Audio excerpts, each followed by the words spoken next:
एक बार की बात है, राजा अकबर व बीरबल दरबार में बैठे कुछ अहम मामलों पर चर्चा कर रहे थे। तभी बीरबल ने अकबर से कहा, मुझे लगता है कि ज्यादातर पुरुष जोरू के गुलाम होते हैं और अपनी पत्नियों से डर कर रहते हैं। बीरबल की यह बात राजा को बिल्कुल भी पसंद न आई। उन्होंने इस बात का विरोध किया। इस पर बीरबल भी अपनी बात मनवाने पर अड़ गए। उन्होंने राजा से कहा कि वे अपनी बात को सिद्ध कर सकते हैं, मगर इसके लिए राजा को प्रजा के बीच एक आदेश जारी करवाना होगा। वह आदेश ये था कि जिस पुरुष के अपनी पत्नी से डरने की बात सामने आएगी, उसे दरबार में एक मुर्गी जमा करानी होगी। राजा बीरबल की इस बात पर तैयार हो गए।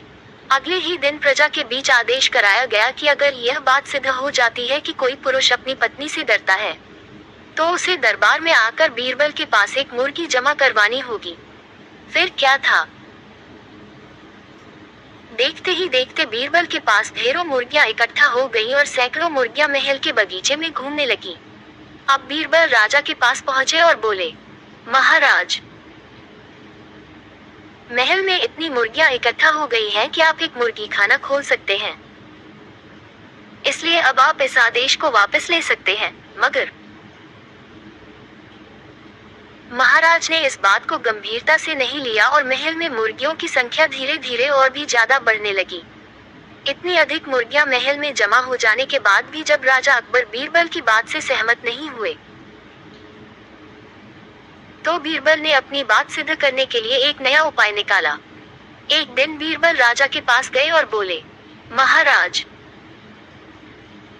मैंने सुना है कि पड़ोस के राज्य में एक बहुत ही खूबसूरत राजकुमारी रहती है। अगर आप चाहें तो क्या मैं आपका रिश्ता वहां पक्का कराऊं? ये सुनते ही राजा चौंक उठे और बोले, बीरबल, तुम ये कैसी बातें कर रहे हो?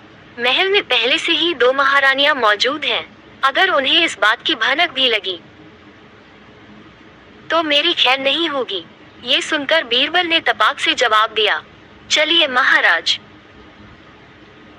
फिर तो आप भी मेरे पास 2 मुर्गियां जमा करा ही दीजिए। राजा बीरबल का ऐसा जवाब सुनकर शर्मा गए और उन्होंने अपना आदेश उसी वक्त वापस ले लिया। कहानी से सीख। अकबर बीरबल की इस कहानी से हमें ये शिक्षा मिलती है कि बातों की चतुराई से हम किसी भी बात को मनवा सकते हैं।